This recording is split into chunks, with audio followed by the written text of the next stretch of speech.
Good morning friends, good morning তোমাদের সবাইকে। তোমরা সবাই কেমন আছো? আমি খুব ভালো আছি। তো আজকে দেখো একটা জিনিস নিয়ে এসেছি, কি অপূর্ব সেই জিনিসটা, কি মানে এত সুন্দর দেখতে। আমি এর আগে দেখেছি, কিন্তু নিজের যেহেতু কাছের জিনিস, তাহলে সেটা তো দেখতেই হবে। তো তোমাদেরকে দেখায়, দেখো এই হচ্ছে সেই জিনিস যেটা আমার বাগানের গাছে ধরেছিল। তো সাইজগুলো দেখো কি সুন্দর, কি বড় বড় সাইজের একদম।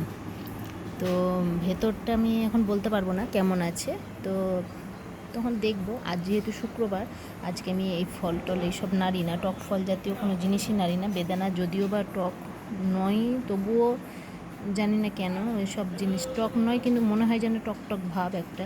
তো তার জন্য আমি এটা ফলটা নাড়বো না, কালকে কাটবে তখন দেখব। তো ঠিক আছে, আজকে কাল যখন কাটবে তখন তোমাদেরকে অবশ্যই দেখাবো। আজকের মতন এটুকুই, টাটা।